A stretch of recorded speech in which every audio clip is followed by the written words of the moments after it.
পঞ্চায়েত সমিতির মেম্বাররা তৃণমূলে যোগদান করছে। গতদিনে যে আসমা বিবি আপনাদের পঞ্চায়েত সমিতির মেম্বার যেটা প্রার্থী সে যোগদান করছে, কী বলবেন?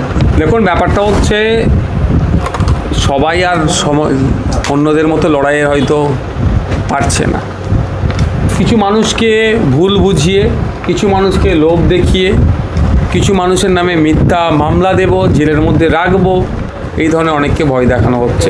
ভয় দেখিয়ে দল থেকে, আইএসএফ থেকে তৃণমূলে জয়েন করানোর চেষ্টা করছে।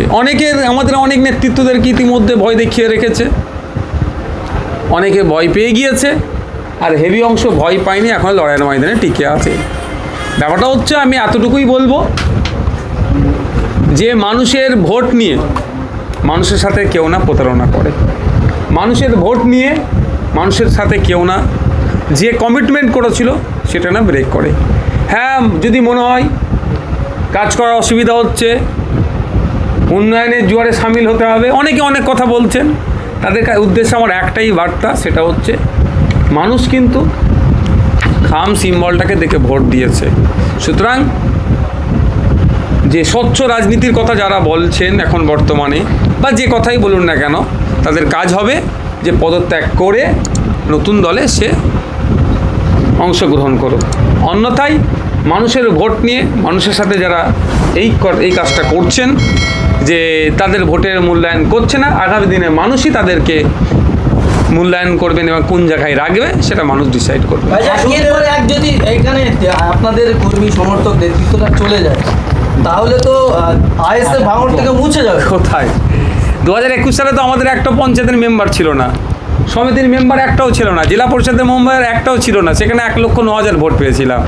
এখন তো তাও অনেক হয়েছে। তো আপনি যেটা বলতে চাইছেন সেটা কিছুই হবে না। ভাঙড়ের মানুষের অন্তরে আইএসএফ জিতে গিয়েছে। তো কোনো একটা নির্বাচিত জনপ্রতিনিধি যদি ভিন্ন দলে যায়, তাতে আইএসএফের খুব ক্ষতি হয়ে যাবে, এরকম ব্যাপার নয়।